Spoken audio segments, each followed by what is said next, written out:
saw a man blind from birth. His disciples asked him, "Rabbi, who sinned, this man or his parents, that he was born blind?" "Neither this man nor his parents sinned," said Jesus. "But this happened so that the works of God might be displayed in him. As long as it is day, we must do the works of him who sent me. Night is coming, when no one can work. While I am in the world, I am the light of the world." After saying this, he spit on the ground, made some mud with the saliva, and put it on the man's eyes. "Go," he told him, "wash in the pool of Siloam." This word means sent. So the man went and washed and came home seeing. His neighbors and those who had formerly seen him begging asked, "Isn't this the same man who used to sit and beg?" Some claimed that he was. Others said, "No, he only looks like him." But he himself insisted, "I am the man."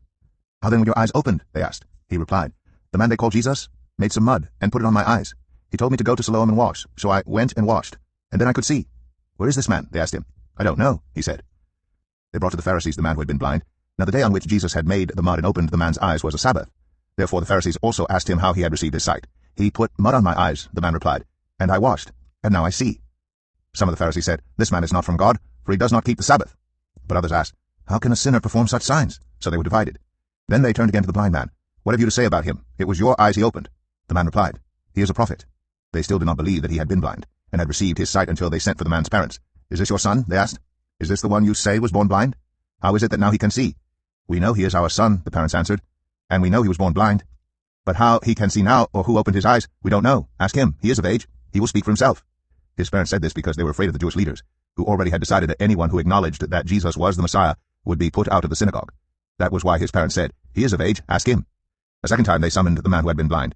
"Give glory to God by telling the truth," they said. "We know this man is a sinner." He replied, "Whether he is a sinner or not, I don't know. One thing I do know. I was blind, but now I see." Then they asked him, "What did he do to you? How did he open your eyes?" He answered, "I have told you already, and you did not listen. Why do you want to hear it again? Do you want to become his disciples too?" Then they hurled insults at him and said, "You are this fellow's disciple. We are disciples of Moses. We know that God spoke to Moses, but as for this fellow, we don't even know where he comes from." The man answered, "Now that is remarkable. You don't know where he comes from, yet he opened my eyes. We know that God does not listen to sinners. He listens to the godly person who does his will. Nobody has ever heard of opening the eyes of a man born blind. If this man were not from God, he could do nothing." To this they replied, "You were steeped in sin at birth. How dare you lecture us?" Then they threw him out. Jesus heard that they had thrown him out, and when he found him, he said, "Do you believe in the Son of Man?" "Who is he, sir?" the man asked. "Tell me, so that I may believe in him." Jesus said, "You have now seen him. In fact, he is the one speaking with you." Then the man said, "Lord, I believe." And he worshipped him.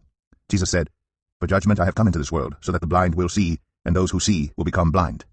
Some Pharisees who were with him heard him say this and asked, "What, are we blind too?" Jesus said, "If you were blind, you would not be guilty of sin.